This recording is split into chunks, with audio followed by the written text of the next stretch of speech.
Hey guys, Joe Miles here with ICO Gear. This is the Mission Whitetail Podcast. We're going to be doing a deep dive into what it truly takes to kill these mature bucks. We're going to step outside the box and look at the why for gear, tactics, training, and more importantly, the mindset from over 35 years of chasing these magnificent animals all over North America. Thank you for following along and welcome to Mission Whitetail.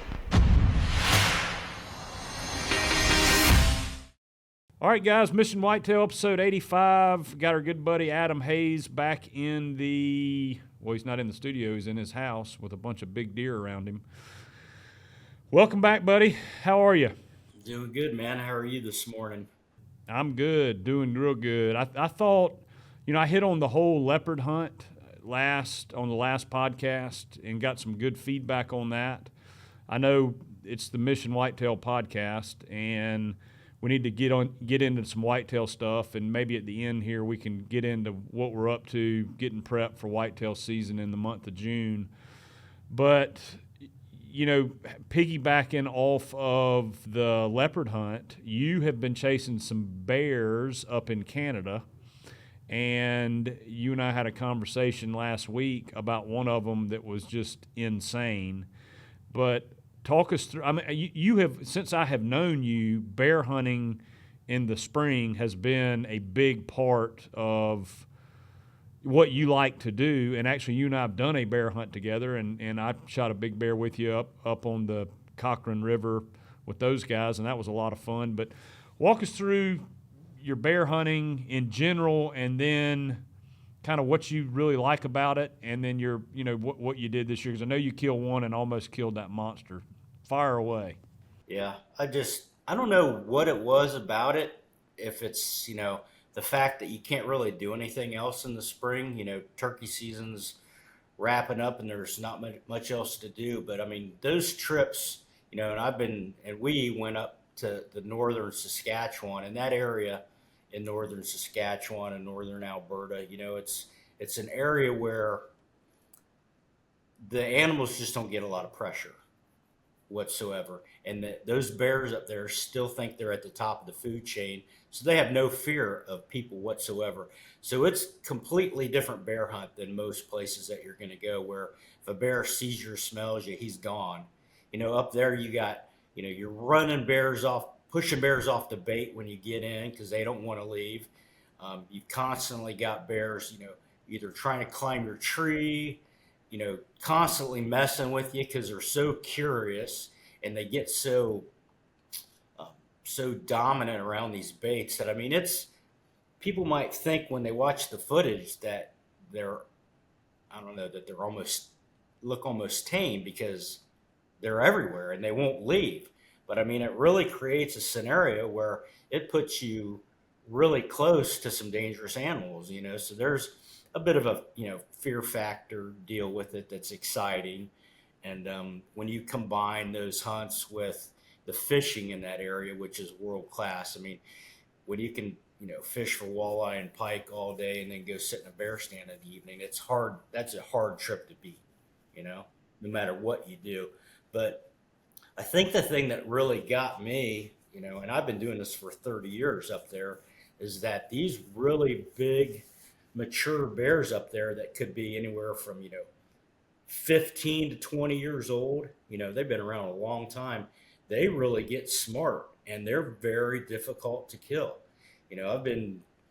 Like I said, I've been hunting up there 30 years. I've probably killed 15 bear, and I've never shot a Boone and Crockett, trying to get to, it takes a 21-inch skull to make Boone and Crockett, and I would compare it to killing a 200-inch whitetail. I just talked to an outfitter buddy of mine that in his career as an outfitter, they've killed 126 bears, and he's actually in Wyoming. It's the guy I'm going to be elk hunting with, and they've killed 5 Boone and Crockett out of 126 bear. God, so it takes a massive amount to get there. Yeah, I mean, you're talking about the difference of, I've killed 3 over 20 inches, and they're all within a half inch of Boone and Crockett. So, I mean, it's It's a very difficult animal to kill or to find. Maybe the most difficult animal to field judge. But they're so similar. Those big bears are so similar to a big whitetail just because they're so old, they're so smart. A lot of them will just circle a bait and wind it, and if they smell something they don't like, they never come in. You never see them. Just like a big whitetail would. And just because they're so tough to kill, that upper end animal, like I said, it's a lot like hunting a big whitetail. And you could go anywhere and sit in a stand and shoot a bear. The places that I've been going in this year, I'm seeing 8, 10, 12 bears every night. So it's lots of action, and it's nothing to shoot a bear, but to shoot a specific animal like this one I've been hunting up with Clay at Take 'Em Outfitters. Been hunting this bear for 4 years, and I've never seen him until this year. No hunter had ever seen him from a tree stand. The only reason they knew he was alive and even existed was through trail cameras. That's how elusive they could be. And I ended up spending 3 weeks up there. I went for 2 weeks early season because I think you get a small window of opportunity right when they come out of hibernation. They're hibernating up there for half the year. And as soon as they come out, they get right on a bait, and you'll have an opportunity where they're on that bait pretty consistently for, 10 days, 2 weeks, and then they're off, traveling, looking for sows. So our plan was, to get up there early this year. I got up there actually a week and a half before any of his hunters came up because that bear showed up. He nicknamed him Moto Moto, and it's just a freaking giant black bear. And he was up there. He was consistently on the cameras, but he just wouldn't break daylight. And I waited him out for 2 weeks and just never saw him in the daylight. We had a really nice bear show up on another bait that I ended up going in the first night and shooting him, and it was a 20-inch bear, just a great bear. First bear I've shot in 4 years up there. I was ready to shoot something, but your next best opportunity, I believe, is late season when those bears start moving and looking for a sow and getting hooked up. And we were hoping he was going to lock up with a sow on this bait because there was, 5 or 6 different sows coming in. And it got to the point where in late May, that bear showed up for the very first time in daylight. I believe it was the 3rd week of May. And he was showing up every 3 to 4 days. So I rushed up there, got there on, I believe, the 1st. Yeah, I got into Edmonton on the 1st, and he had shown up that morning. And this bear notoriously was a morning animal. And up there, it's daylight at 4 o'clock, and the stand was an hour from the lodge. So, we're up at 3 o'clock every morning in the stand by 4:30, and this bear was showing up anywhere from 6 to 10. So he showed up the morning. I got into town, got in there and hunted Monday, Tuesday, Wednesday. Thursday was the 4th morning. We were thinking, Wednesday, Thursday, Friday, somewhere in that area, he's going to show up. Thursday morning, I was in there and had a lot of bears, a lot of action. I actually had a really good old mature bear come in that probably should have killed. That was actually, I think he was on the way down because his body was small. He was really long. That's how you tell an old bear. He was really long, but his neck was skinny. Those big boars that are, in good shape, they've got a giant neck just like a whitetail. And I kept taking pictures of him and sending them to the guy just to make sure that it wasn't, Moto. And they were pretty sure they knew the bear, but it wasn't the one I was after. Make a long story short, about 11 o'clock was normally when the guide was coming in to pick me up. And I'm just standing there kind of, waiting to hear the quad come in to wrap my camera gear up and everything. And I had a cinnamon bear in on the bait, and it kept lifting its head up like it was smelling something from upwind. And I happened to turn, and I see a bear at 10 yards coming right at me. And I thought it was the bear I'd passed up earlier. So I didn't get too excited. But as soon as he saw that cinnamon, he charged that bear and ran it off the bait. And as soon as I got a broadside look at him, I knew it was the bear I've been waiting 4 years to get a crack at. I mean, the one thing that keeps standing out in my mind was that I didn't realize they got that big. I mean, I've seen as many bear as any bear hunter. You know, I've spent a few years up there for a month working for a outfitter buddy of mine and filmed a lot of bears. And yeah, it was 100 pounds bigger than anything I'd ever seen. Pictures just didn't do it justice. And I had, you know, my main camera, I had 2 action cams going. I got the whole thing on video. You know, he charged that cinnamon, ran it off, and when he stopped, you know, he was behind a couple trees. So I'm just, you know, locked in and ready for him to make a move. He turns and goes towards the bait, and he's broadside for a split second, but he was moving, and I didn't want to, you know, take a moving shot on a bear and end up losing an animal like that.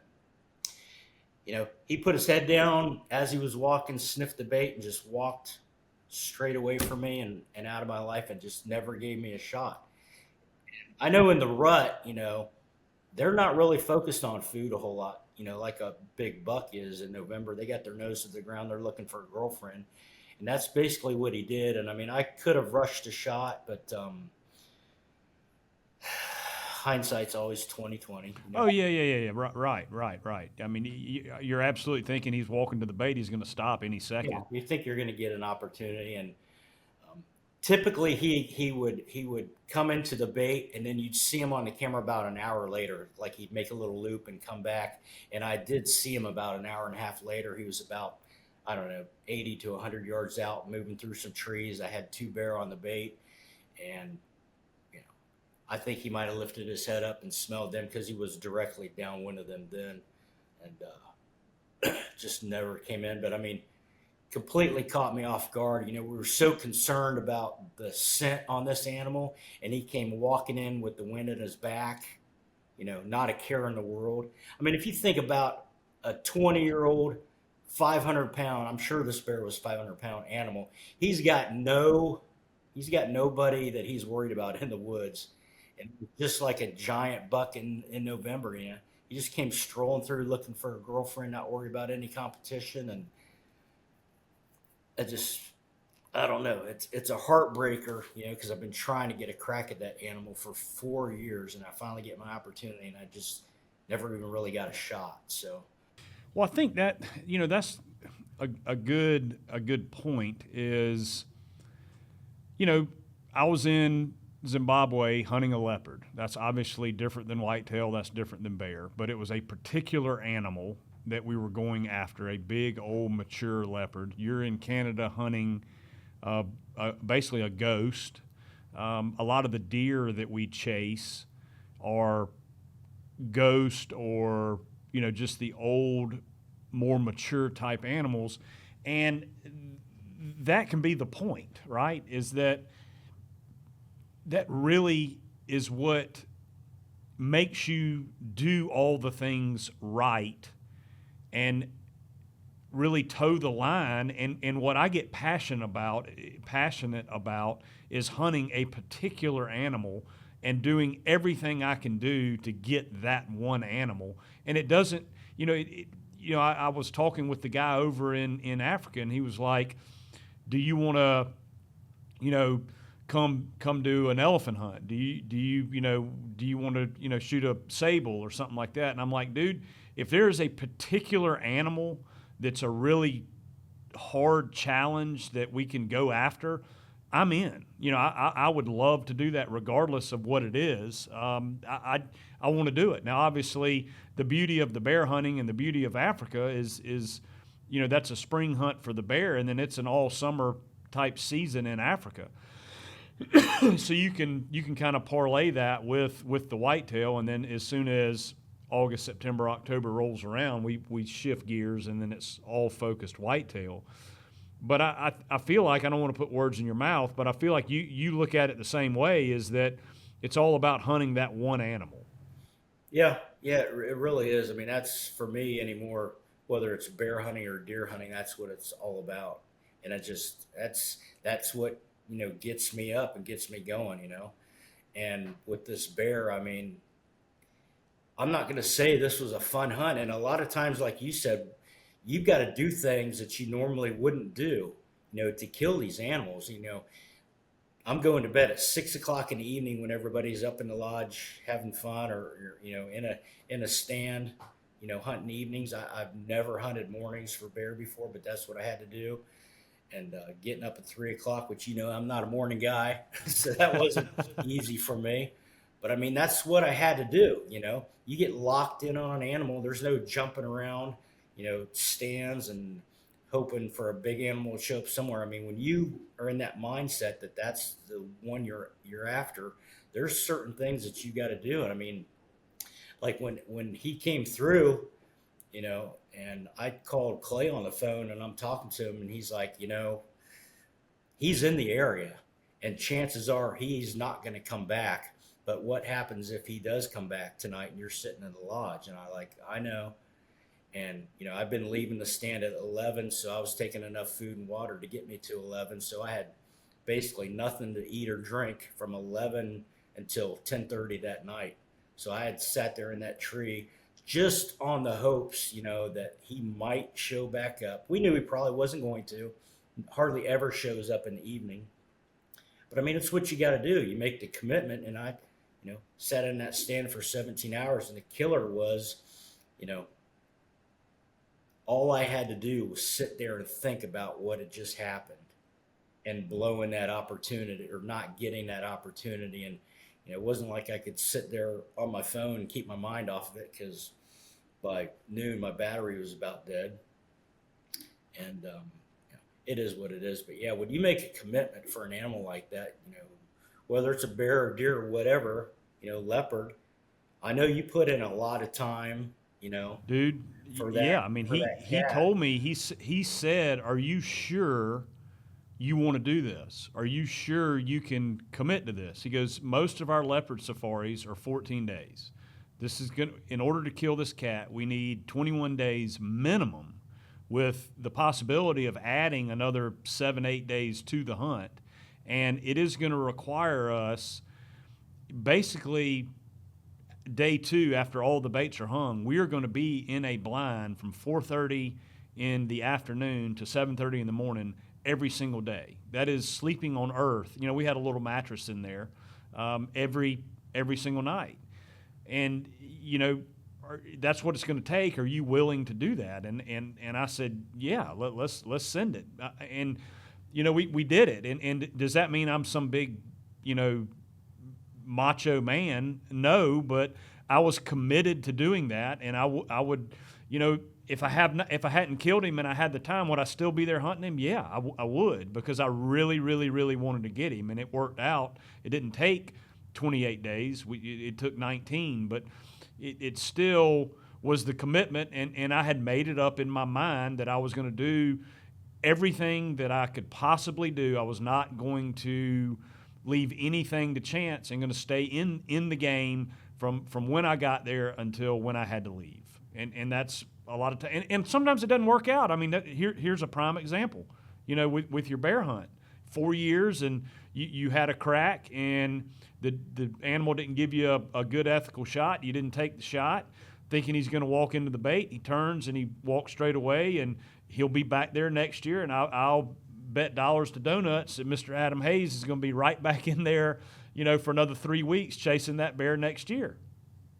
It's funny that you say that, because I had talked to Clay one afternoon when I'm sitting there in the stand, or that day actually. I'm like, if I don't kill this bear, you better get in here as soon as I leave and kill him, because we need to put an end to this story.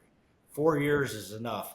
But then, the more I sat there and thought about it, thinking to myself, it wouldn't even be the same coming up next year and moving on to a different animal. I mean, this right here, this is what it's all about, chasing an unkillable animal. And it means so much more to me. Yeah, it's going to be 5 years next year, but I mean, that hunt next year is going to be, and I'm going to be looking forward to it every day.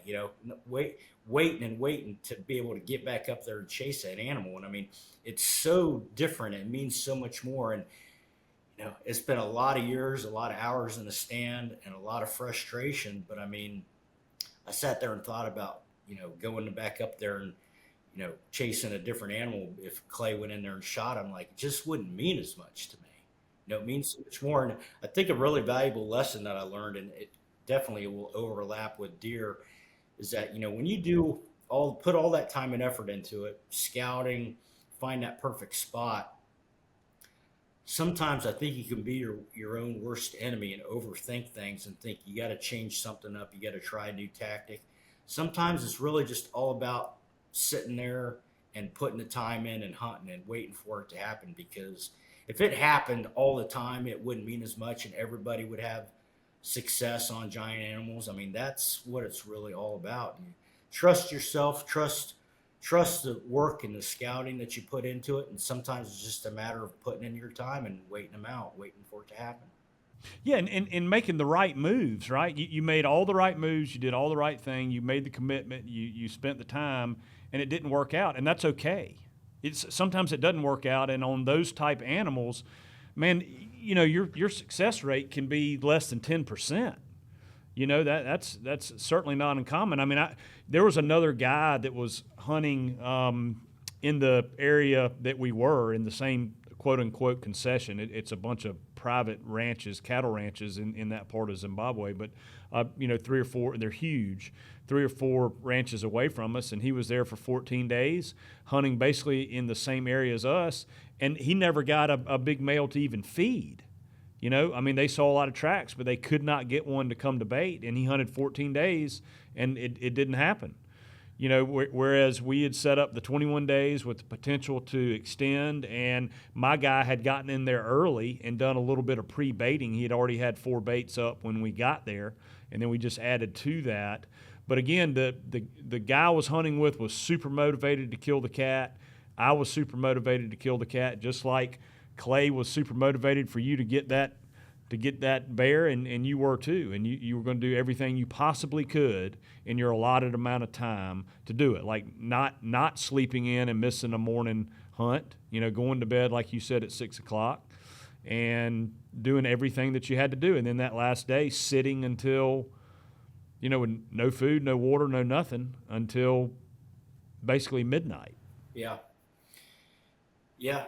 Sometimes you just got to make the commitment and wait them out. And even when you do everything right, it still doesn't work out in your favor. But like I said, man, I'll be thinking every day about waiting until next spring to get back up there and chase them again. So that's what it's all about.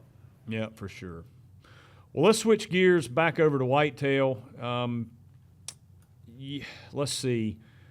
You got an elk hunt coming up in September. I just said we're going to switch to whitetail, but I know you got an elk hunt coming up. Andrew's laughing at me because I'm already derailing myself. But so let's shelf the elk hunt till next episode. But that sounds pretty exciting. I know it's a tag that you really wanted to get, but let's get into whitetail. What is Mr. Adam Hayes up to right now, mid to late June? For whitetail, what are you doing? Home farm and anything else? Did I hear you did not draw in Kansas? Is that right? No, I did not, and I heard that you did. So.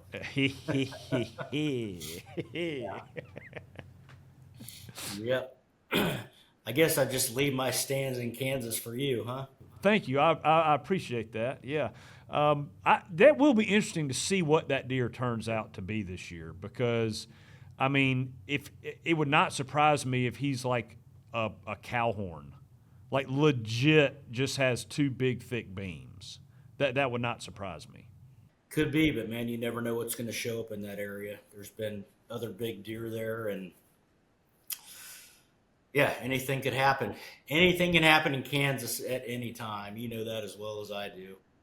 It can. And well, out there at the tracks, there was he was a 9-point, and he's been a 10-point, but he's got a big flyer off one of his 2s, and I'm hoping that he may show back up. So that was a big deer.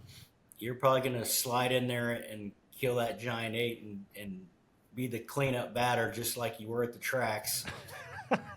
Well, I have to use all your intel to get it done. So, yeah, that's right. It's like the pitcher goes in and gets the lead and then has to come out, and then somebody comes in and closes it out. So I'm fine being the closer. Yeah.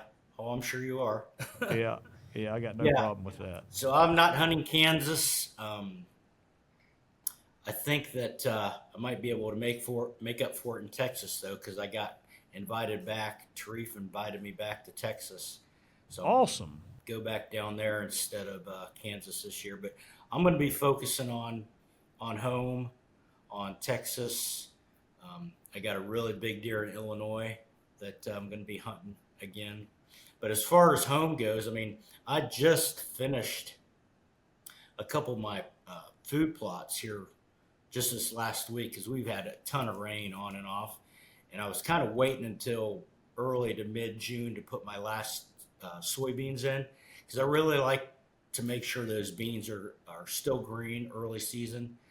Because really, on my home farm anyway, I think I've got my best chance of killing the best deer in the area early. So I like to do everything I can to make sure I've got everything that a deer could possibly want early season when it comes to food. So, I mean, I've got, I always have corn and beans in. I've got alfalfa. I put some Milo in this year, which really isn't good for early season, but I'm going to try that. So I've got something for late season as well. Some power plant, which is like a mixture of peas and soybeans. So, I mean, I got like 6 different things that should really be peaking right there early season for the deer. And then,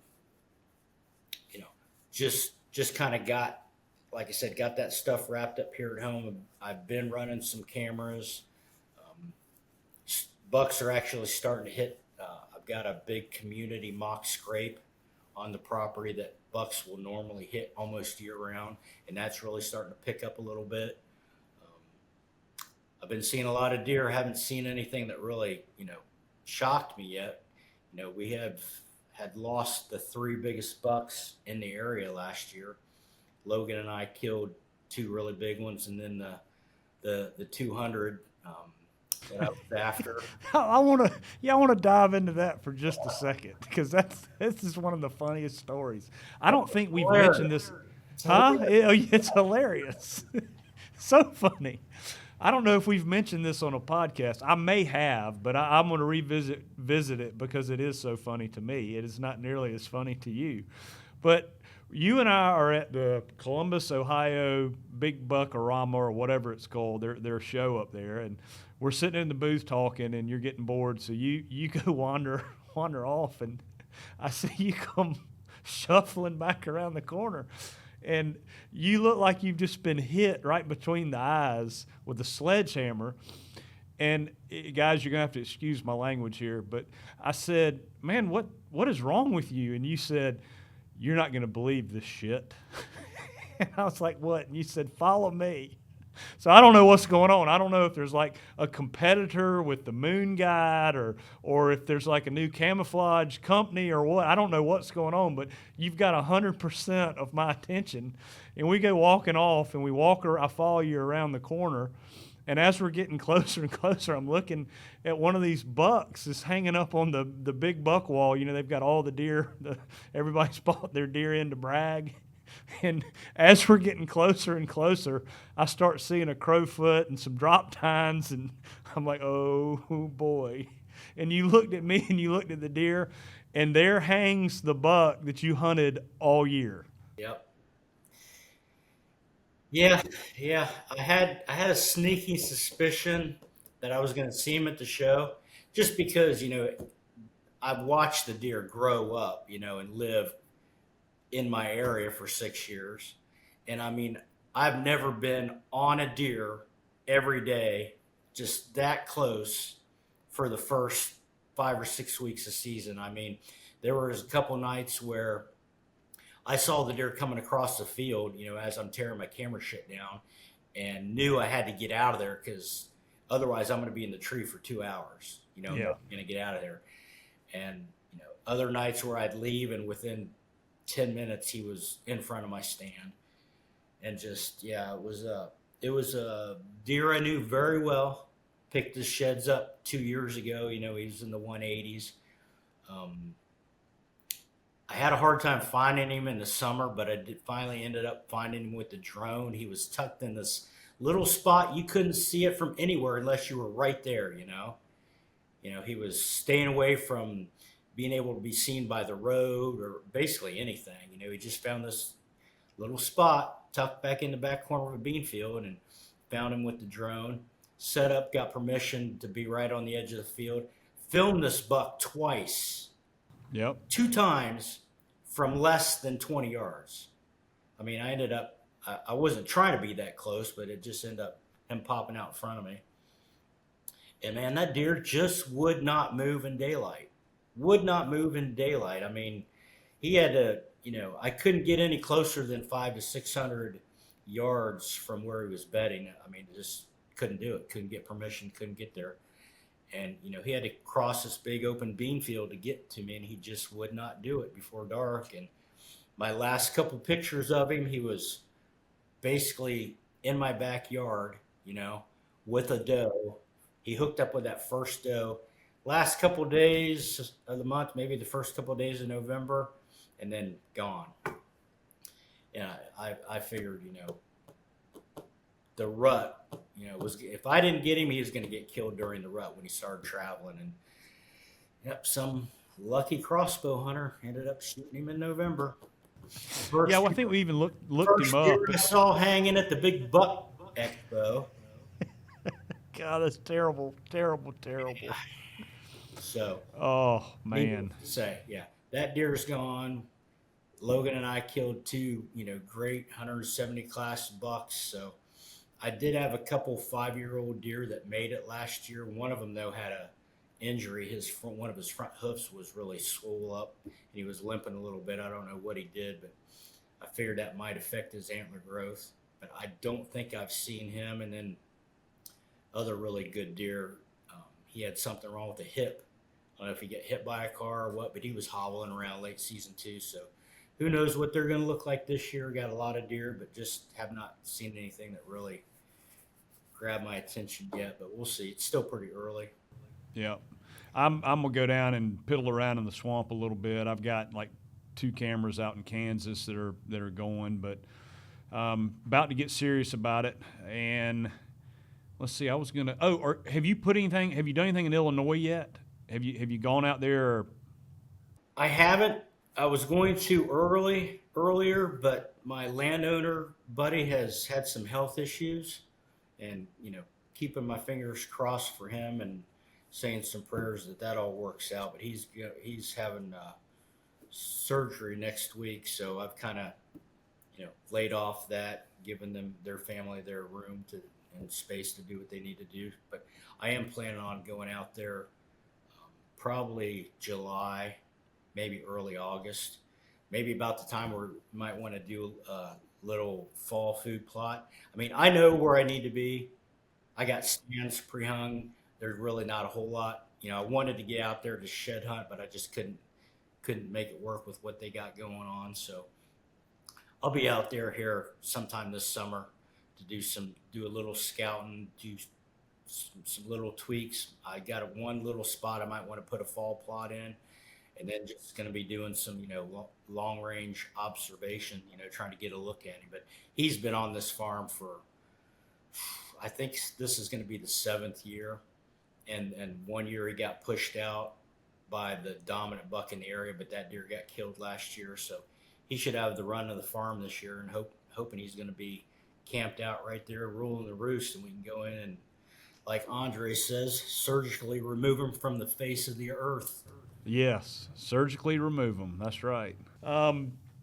Speaking of cameras, I have been running the Spartans forever, right? That I have run those and loved them.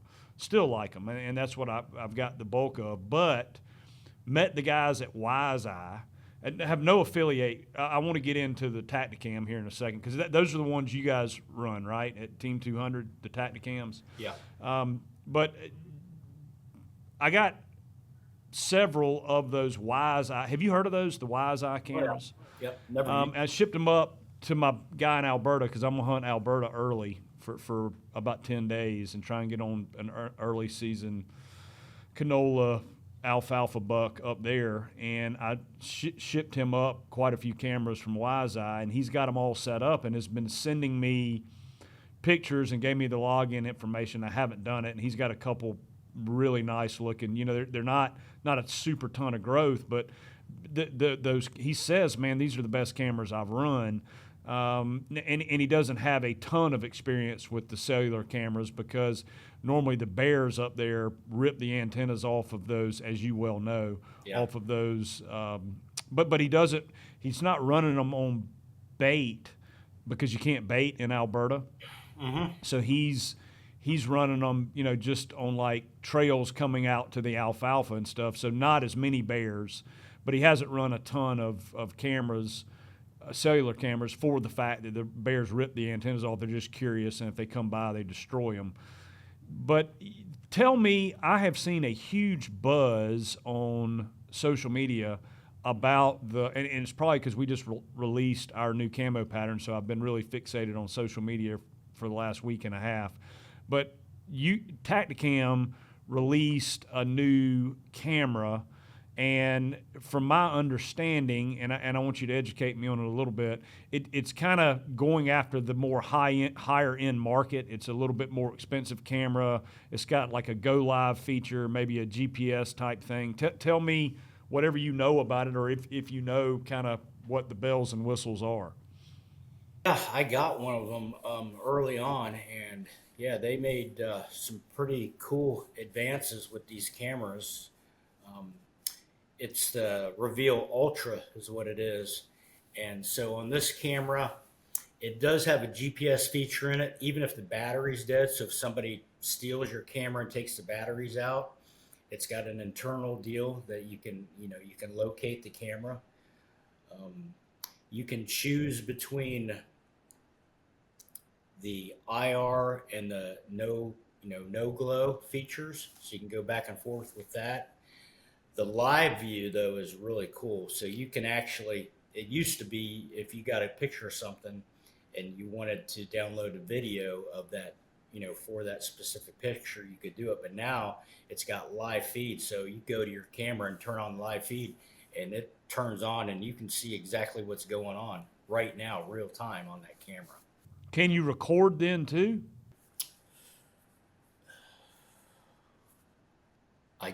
Don't think so. Don't quote me on that, but I don't think so. Yeah, we can. Somebody that's listening will know. So, guys, whoever's listening and knows, if you can record while you're watching live, it'd just be interesting to see. So you go back and review the footage. Yeah, so I mean, now you get a picture of something real time that you like. Just you can turn the camera on and watch what's happening. So it's a pretty cool feature, and that'll be really, really nice in season, to be able to like get a picture of something on a scrape and turn that live feed on and see what's going on. But yeah, that's really, really nice feature. Seems like there was one other thing they did with those cameras this year. I can't remember what it was. Yeah, I knew it was the live feed and the GPS. Yeah, those are the good ones. Yeah. And the IR, I didn't know that you could go back and forth between I guess that would be like a red glow and then no glow. Yep. Yeah. Exactly. And another thing, anybody listening to this, I am trying to find a Wi-Fi camera, not a cellular one, but one that will actually hook up to Wi-Fi. Hayes, you don't know of anyone that does that, do you? I know the Tacticam. I talked to Greg, who runs all the marketing at Tacticam for the cameras, and he said it is not a Wi-Fi camera. But I'm trying to find one that'll work on Wi-Fi because these guys that are hunting these leopard in these real remote places, there's no cell service at all. But you can get Starlink and set up a Wi-Fi network.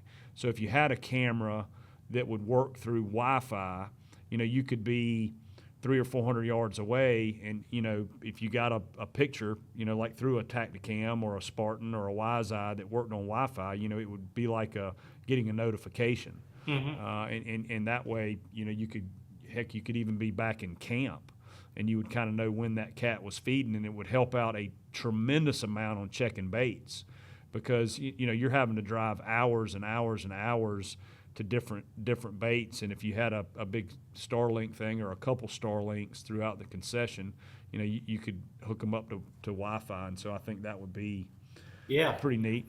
If you end up finding out something on that, let me know, because that would really help up at the bear camp as well. That'd be huge. Yeah, we'll do. Yeah, because there's a couple places that we hunt up there where there's no signal, no service, and we've been using I've got a Garmin InReach that I can text on it in those areas because there's no service. But man, if you could find something like that, because we talked about Starlink, if you had one up there and had a camera that would work off that, because we've tried the extended antennas and everything, and you just can't get any service. So there's definitely a need for it. Oh yeah, somebody needs to do that. Yeah, and I kept that on the down low. Oh yeah, we could have brought that product to market. Yeah, we were actually talking about some new ICO products. Maybe we need to look into that. My brother has got an alarm and surveillance video camera business, like house alarms and business alarms and surveillance cameras, and he says you can definitely get like these household, I'll say ring cameras or whatever, but they're ones that kind of mount that work off of Wi-Fi. And so that was an option if you were going to be within a couple hundred yards of the camera, and then that thing would you could just watch it, right? You could just have it playing, but that's not the same as having a trail camera where you can leave it alone. And I'm no Wi-Fi network genius, but man, it would be pretty neat. And I need to reach out to the WiseEye guys and see if their cameras work through Wi-Fi. But I bet there's one out there that does.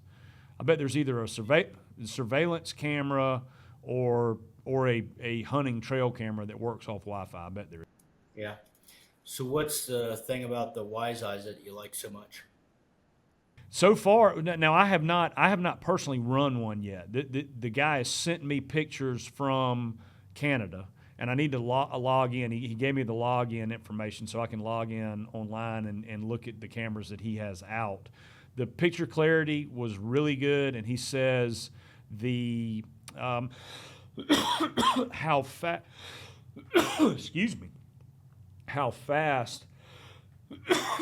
the pictures come through.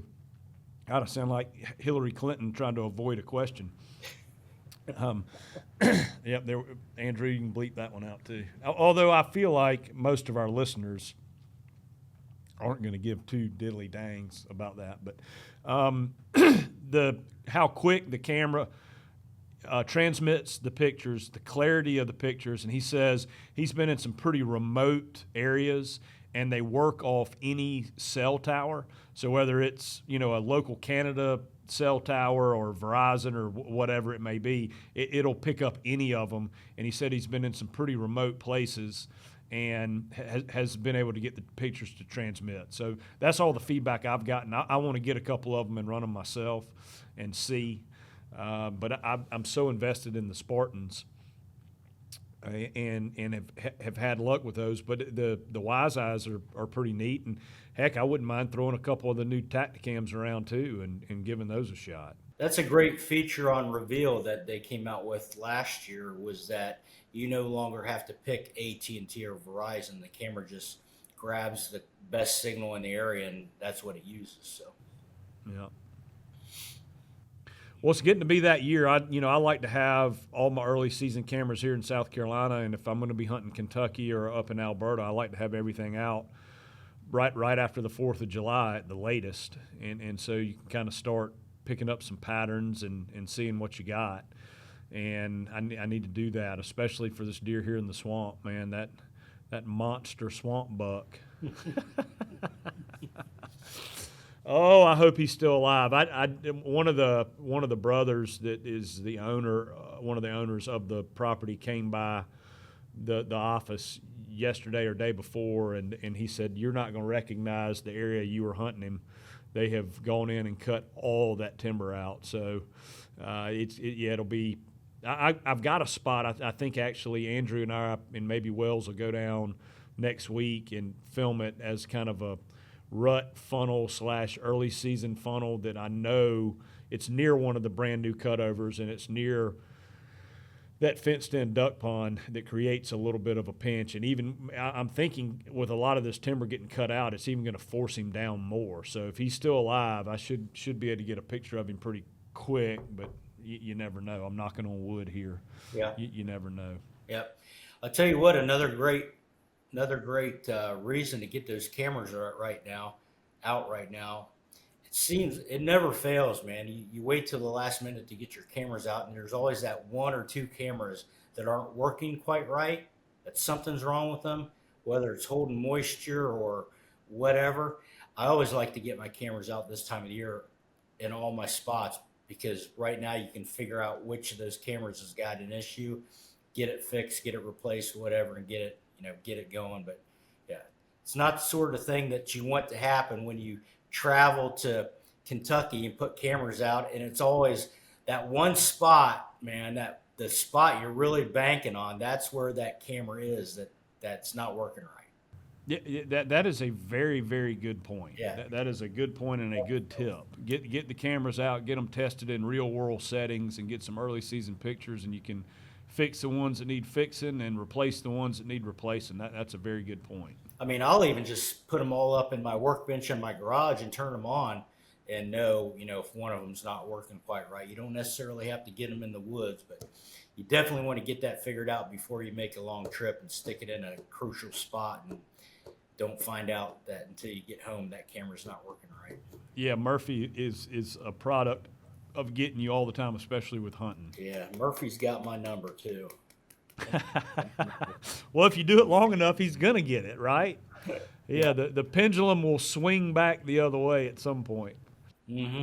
No doubt, man. The Wrap X is pretty exciting, man. Seen a bunch of images this week of that, and I'm sure you guys got to be excited with that new pattern out. We really are, man, and you never know exactly how the market is going to perceive things, right? You look at it and you go, man, to me this looks incredible. Guys around the office, man, this looks great. I mean, Wells even made a comment. He said, dude, when I look at that, I just want to put it on and go out and kill something. I feel like a predator, and that was the sentiment. And when we blasted it out and got it out there for everybody to see, all of your team players, right? All the guys that are Team ICO, they're going to be, yeah, we love it, we like it, but really, is that is that the market's sentiment? So of course, being resourceful, we start going into all the chat rooms, right? Into the different mobile hunter Facebook groups and everything that we're involved in, Archery Talk and some other spots, and start looking and seeing, what the real quote unquote public's feedback is. And man, it has been perceived really, really well. So we'll be getting everything in end of July. We got a couple pieces because of the tariffs and stuff that are going to trickle in a little bit later. I think some of our base layers and our boots are going to be a little later in September, but we'll have most everything in end of July, middle of August, so before hunting season starts. So we'll be starting to get that out and definitely get you some stuff sent up in the Team 200 boys. So excited about the year, man. I think it's going to be a good one. Yeah. I don't know if we got to talk about it the last time I was on either, but we kind of had a new launch with the Moon Guide. I think we've got probably the best wind forecasting of any app I've seen, any hunting app, with the new wind particles. Have you taken a look at it yet? You and I do not think we talked about it on a podcast, but you texted me or called me, and we got online, and I pulled it up and was watching it, and agree, man, it's pretty amazing. Yeah. I mean, you can zoom in on that thing and see exactly what's going on. Yeah, I went to my developer. I'm like, look, we're never going to compete with Onyx as far as mapping goes, but I would really like to have the best wind forecasting available. And, I want to be able to see not just what my, the wind cone is directly downwind of my tree stand, but I want to see what the wind's doing everywhere on the farm. And I don't want it to be on a weather page. I want it to be overlaid on top of my actual map of my farm, where my tree stands are marked. I got everything. And yeah, they hit it out of the park. I could show you a quick look at what it looks like. But I mean, those particles, they'll move quicker if the wind's moving quicker. They'll shift if the wind shifts. And you can see, there's spots on the farm where, particles will be going one way and they're going a different way on the other part. But I mean, it's really cool. And you can zoom right in. The more you zoom in, it doesn't, the wind particles still stay as numerous. Yep. No, that's pretty neat, man. That's impressive. And that's through your Moon Guide app. Yeah. It's included in the basic subscription, which might have been a mistake on our part, but yeah, I think it's the best wind forecasting out there right now. I can't wait to use it this year. I've always got that app and always looking at it, and yeah, that's going to be a huge. I look at like 3 different wind things, and a lot of times they're all 3 fighting each other. Like one will say south, one will say north, one will say west. Yeah. You never battle that, do you? No, not at all. It's always very consistent and exactly what they say. Yeah, for sure. Never changes. The weatherman's always right. Always right. Yeah, always. Golly. I mean, I can remember one year when we first started, really pumping ICO and having to get content. I was hunting a lot more here at home early. And I mean, I would leave my, and it wasn't a big deal because my office is close, but I would leave my house, an hour before daylight to go down and hunt. And I would get down there and I would literally like screenshot my phone saying southwest, and then I would show a puffer bottle coming out of the northeast. Mm-hmm. I mean, it was the exact opposite of what they called for. Yeah. And a lot of times, man, you can actually figure that out. And I mean, we should do another whole podcast on wind and thermals and all that. But a lot of times, if that happens to you quite a bit, if you start tracking that, in that area, that's what, when it's a southeast forecast, you're going to know that the wind's going to be coming out of the northwest, in that area. If you track it long enough with a particular, like a weather forecast of some sort. Yeah. If you've got a particular stand where you have issues with the wind, or even a brand new stand and you're not sure what the wind is going to do because of the way the terrain rolls, or you're on the edge of the woods where the wind's going to hit the woods and veer off, or Andre talks about that thermal creep, how the wind goes once it hits the ground. But I've always found the best thing to do, especially at this time of the year, is to get up in that stand and use the old, smoke bomb, test and see what it's doing. Yeah. Put in your tree and light one of them things and see, and do it on different winds too. Do it with a north wind, do it on a day with a south wind, and see exactly what that wind is doing. Because there's spots, and I've done the same thing, like what you were saying. You go into that stand with a northwest wind and it's blowing southeast. You got to know that stuff before season gets here. You got to know what that wind's going to be doing. So now's and do it during hunting hours this time of year. Yeah. I mean, I know it's going to be hotter now, but it's still going to give you an idea that in the early mornings at daylight, when those thermals are just switching and the wind is blowing a certain direction, on terrain, it's going to continue that even into the fall. Yep, absolutely. Yeah. Cool, man. Sure. All right, brother. Well, I appreciate it, as always, and look forward to having you back again soon. Good luck. Hope something big pops up. And, guys, if y'all want to rewind this podcast and you zoom in real close when Adam held his phone up, you can probably find you a spot to go in there and do a little hunting. Actually, that map that I showed you was Kansas, and that's your tree stand location. Oh my gosh! Never mind, Andrew. You're gonna have to edit all that out. See how crafty you are? I can't believe that. Is that really where that big 8 is? That was the spot. Oh my gosh! What a jerk! Yeah, the red X marks the spot. So. Who needs enemies when you got friends like that? That's right. All right, man. You have a good one. I appreciate it. All right, man. Thanks.